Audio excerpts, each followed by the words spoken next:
Efir qadağası tamamilə yanlış məlumatdır.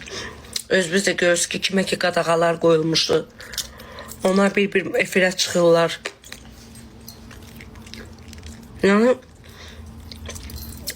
efir qadağası yoxdur. Sadəcə tam dəqiqlik olsun deyə dəqiqləşdirirəm ki, soba problem olmasın, nəsə qan qaraşlıq olmasın, başımız ağrımasın. Tam dəqiqlər araşdırandan sonra İnşallah yaxın günlərdə yeni mahnılarımla efirdə olacağım. Ancaq zaten birazdan toylar da açılır. Məclislərimiz başlayır. Sezona nə qədər işlərimiz var, rezivlərimiz var, yazılı işlərimiz var maşallah. Zaten efirə çıxmağa da çağırsalar da, dəvət etsələr də əvvəlki kimi tez-tez çıxa bilməyəcəm. Çünki indi baxmayın, qış idi. Biraz seyreli olurdu, çıxırdıq. Bəzən elə olurdu ki, efirimiz var idi deyə iş götürə bilmirdik uje. Çünki efirə söz verirdik. Nə qədər məclislərdən qalırdıq. Amma indi uje ayrı cürdür. Rezivlər var. Behlər alınıb, artıq məclislərə gedilməlidir. İnşallah ayın 22-sindən məclislərimiz başlayır. Ayın 22-sindən toylar, bayramlar inşallah. Ona görə də efirlə istəsəm də gedə bilməyəcəm. Dəvət eləsələrdir çünki. Toylar açılır. Uca sezon başladı. Mən uca anca toy, ev. Şovlar, məclislər, konsertlər evdə. Efir olmayacaq. Ona görə də ki, əlinə qədər açılışlarımız var.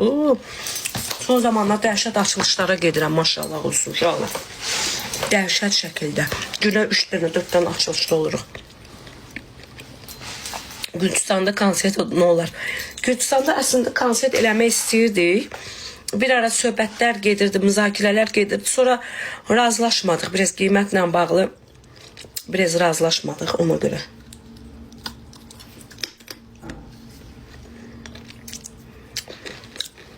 Efirə qoymadılar, söhbəti də eləsin. Mən yenə də deyirəm, rəsmi bir şey yoxdur. Söz. Kimlərin ki adı qadağadıydı, hamısı yavaş-yavaş çıxırlar. Güya qadağadıydı ya. Amma elə bir şey yoxdur. Yanlış məlumat idi. Olsa əzəldən bilinirdi. Yanlış məlumatdır.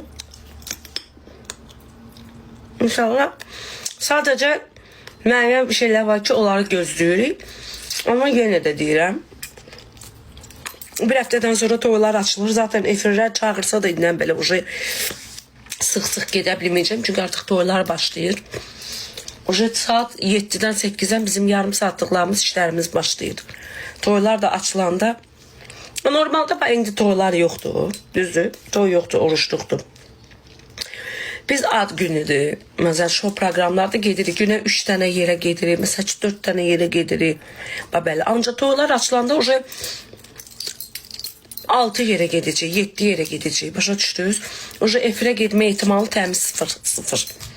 Çünki efirə gedə bilməyəcək. Toylar da üst-üstə düşür. Ad günləri, məclislər. Şov proqramlar efirə getməyə dayandırılır. Bir də getdi məhərrəmlikdə.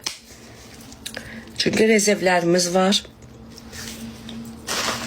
Yazılı toylar zatlar. Ona görə efirə çıxmaq biraz mənim üçün çətinləşir. Çünki toylara da getmək lazımdır.